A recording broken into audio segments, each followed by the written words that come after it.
Assalamualaikum warahmatullahi wabarakatuh. Waalaikumsalam warahmatullahi wabarakatuh. Semoga Allah memberikan rahmatnya kepada Imam Nawawi, Ustadz dan seluruh kaum muslimin. Amin wa iyyakum. Begitu juga penanya. Ustadz, pada saat berdoa maka kita harus dalam keadaan yakin bahwa doa kita Allah ijabah. Namun sering muncul perasaan setelah berdoa bahwa Allah mungkin belum kabulkan karena saya belum pantas dapatkan itu, berkaitan dengan banyaknya dosa-dosa saya, atau saya melakukan hal yang terjadi penghalang doa tersebut dikabulkan. Hadirin Allah muliakan, terima kasih atas pertanyaannya. Nabi SAW bersabda, "Ud'ullaha wa antum muqinuna bil ijabah." Berdoalah kepada Allah dalam kondisi Anda yakin diijabah sama Allah. Memang Allah juga berfirman dalam surat Al-Anbiya ayat 9, "Wa yad'unana raghaban wa rahaba." Dan mereka berdoa kepada kami dengan raghaban wa rahaba, dengan rasa cinta, rasa harap, dan rasa khawatir, rasa takut. Dan kita tahu bahwa salah satu rukun ibadah adalah takut. Tapi takut bukan berarti meragukan doa itu diijabah. Takut itu dijelaskan sebagian para ulama adalah gimana sih kita minta dalam kondisi merendah gitu loh. Dalam kondisi yang dalam kondisi merendah, dalam kondisi menunduk, dalam kondisi hati itu ini gitu, dan sadar bahwa diri ini kotor. Tapi di waktu yang sama kita yakin Allah akan kabulkan doa kita. Lalu juga kita berusaha menunaikan syarat-syarat doa, dijabahnya doa semampu kita, dan kita yakin Allah pasti akan kabulkan gitu. Bahkan sebagian ulama menyampaikan bahwa kalau misalnya kita berdoa dan sampai waktu yang lama doa kita belum diijabah, apakah kita boleh menyimpulkan bahwa ini bukan yang terbaik buat kita? Dan kita doa dari tahun 2020 misalnya, sekarang 2024, dan doa itu belum diijabah sama Allah. Pertanyaannya, apakah tepat jika kita menyimpulkan doa kita nggak dikabulkan oleh Allah karena itu bukan yang terbaik buat kita, bukan yang terbaik buat kita. Jadi kita masih dalam kondisi menunggu nih, kok belum dikabulkan, oh jangan-jangan ini bukan yang terbaik buat saya. Apakah itu kesimpulannya? Sebenarnya Allah mengatakan tidak. Sikap yang tepat terus berdoa dengan doa yang sama, minta. Dan itu ilhah, itu memelas yang disyariatkan. Jadi terus minta. Ya sebagaimana Nabi Ibrahim alaihissalam baru dikasih anak setelah 80-an tahun. 80-an tahun. Gak bosan-bosannya berdoa. Nabi Musa berdoa, dan dalam riwayat diijabah setelah 40 tahun. 40 tahun. Itu doanya para sosok-sosok, nama-nama besar yang punya iman terbaik, takwa terbaik, keyakinan terbaik, dan diijabah sama Allah. Tapi Allah tahu kapan waktu yang terbaik. Ada yang 40 tahun, ada yang 80 tahun.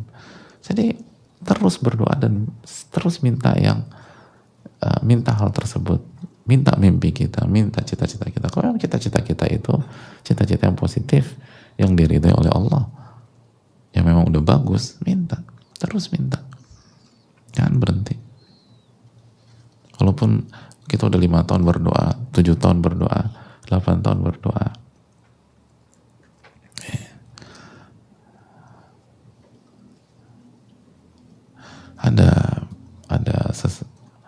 ada seseorang, hadirin,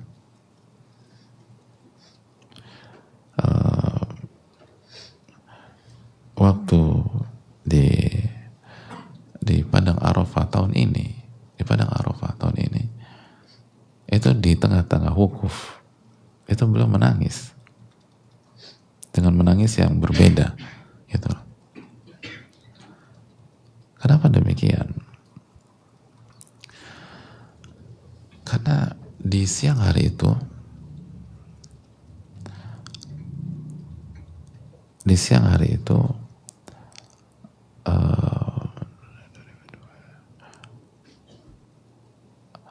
hari itu Allah ijabah doanya yang dia angkat tanpa kenal lelah lebih dari 20 tahun. Dan beliau angkat juga di Arafah tahun lalu. Lalu Arafah sebelum-sebelumnya ketika dia haji, Allah ijabah di padang Arafah juga. Subhanallah. Allah ijabah di padang Arafah. Dia doa di padang Arafah, Allah kasih di padang Arafah. Tapi Allah yang paling ahkamul hakimin. Allah yang paling tahu mana waktu yang paling tepat. Ada orang langsung diijabah hari itu juga. Ada orang yang diijabah setelah pulang haji. Ada orang yang diijabah tahun depan. Ada orang yang diijabah 2 tahun depan. Tapi buat beliau, Allah ijabah setelah 20 tahun lebih. Dan beliau sampaikan, itu nikmatnya luar biasa. Nikmatnya luar biasa. Nikmatnya luar biasa.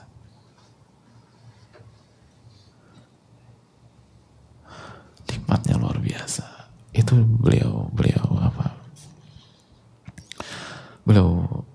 nggak kuasa menahan air mata beliau. Dan salah satu yang beliau ingat adalah firman Allah, wa ma kana rabbuka nasiya. Dan Rabbmu nggak pernah lupa. Rabbmu nggak pernah lupa.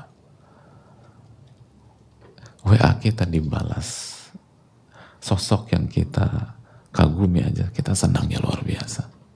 Walaupun itu setelah seminggu yang lalu SMS atau WA atau 3 atau sebulan yang lalu WA, ya Allah dia ingat, masih senang kita. Ini Rabbul Alamin. 20 tahun doa. 20 tahun gak kenal lelah. Minta itu. 20 tahun lebih. Dan setiap kesempatan ke tanah suci dia angkat doa itu. Setiap kesempatan wukuf dia angkat doa itu. Dan dia husnudzon kepada Allah. Dia baik sangka kepada Allah.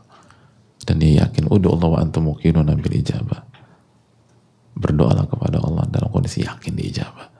Dan di waktu yang sama dia merasa kotor dengan dosa-dosanya, tapi dia tahu dia punya Rabb yang akan mengijabah doa-doanya. Dia doa terus. Arafah tahun ini, tahun kemarin, maaf. Kan udah beda tahun ya. Arafah kemarin diijabah sama Allah.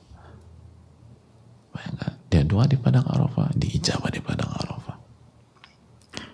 Tapi Allah ahkamul hakimin. Allah yang maha bijak dan maha penuh dengan hikmah. Allah yang maha tahu kapan waktu yang terbaik. Dan ketika diijabah gak ada kata-kata kok baru sekarang, kok lama banget, gak ada. Yang ada adalah ya Allah nikmatnya luar biasa. Nikmatnya luar biasa. Makanya jangan pernah berhenti berdoa. Doa itu ibadah yang sangat intimate antara hamba dengan Rabb-nya. Ibadah yang sangat nikmat. Ibadah yang kalau kita mengerti dan memahami dan mentadabburi, itu kita bisa betah berjam-jam. Cuman lemahnya iman kita, lalu banyaknya dosa-dosa kita yang membuat kita kurang mengangkat hajat kita ke langit, ke atas langit, dan lebih fokus ke manusia yang capek dengerin kita, yang bosan mendengarkan curhatan hati kita, dan gak bisa kasih solusi juga. Sedangkan Rabb yang berfirman ud'uni astajib lakum, minta kepada aku akan kabulkan. Rabb Allah subhanahu wa ta'ala mengatakan wa idza sa'alaka ibadi anni fa inni qarib. Dan apabila hambaku bertanya kepada tentang diriku, katakan aku dekat. Ujibu da'watad da'i idza da'an. Ia mengabulkan doa orang yang berdoa dan meminta kepadanya. Tapi kita lupa meminta kepada Allah. Dan kalau kita berdoa sebentar, doa kita kepada Rabbul Alamin. Padahal Nabi SAW mengatakan man lam yas'ali la yaghdab alaih. Barang siapa yang gak minta sama Allah, Allah murka sama dia. Allah marah sama dia. Adakah makhluk seperti itu? Gak ada. Qul huwallahu ahad, Allah lah yang esa. Makhluk itu kalau kita minta terus, kita dicap buruk sama dia. Allah kalau kita nggak minta, justru Allah yang marah. Tapi hamba kita sebagai hamba ini yang lalai, hamba ini sebagai hamba yang lemah dan tidak memanfaatkan waktu yang Allah berikan kepada kita, dan tidak benar-benar memaksimalkan ketika kita punya Allah, kita punya Rabb yang maha mendengar, yang maha mengijabah doa, yang maha baik kepada kita. Hadirin, udullah wa antum muqinuna bil ijabah. Berdoalah kepada Allah dalam kondisi Anda yakin diijabah sama Allah. Tapi sabar, husnudzon sama Allah, baik sangka sama Allah. Kita gak ngerti apa-apa. Wa asa an takrahu syai'an wa huwa khairul lakum. Bisa jadi yang kalian anggap buruk, justru itu yang terbaik buat kalian. Wa asa an tuhibbu syai'an wa huwa syarrul lakum. Dan bisa jadi yang kalian anggap baik, justru buruk buat kalian. Kita ingin buru-buru dapat, tapi Allah tahu kalau kita buru-buru mendapatkannya, itu justru buruk buat kita. Allahu ya'lam wa antum la ta'lamun. Allah yang maha tahu dan kalian nggak tahu apa-apa. Hendaknya nggak tahu apa-apa ini merendahlah di hadapan yang maha tahu. Percayakan kepadanya, yakin dengannya. Rabb kita bukan hanya memiliki sifat mendengar dan mengijabah, tapi Rabb kita juga memiliki sifat maha pengasih, maha penyayang, dan maha bijak, yang kalau memberikan sesuatu memang di waktu yang tepat. Maka kembalilah kepada Rabbul Alamin, terus berdoa, jangan mau dipermainkan syaitan sehingga kita goyah dalam meyakini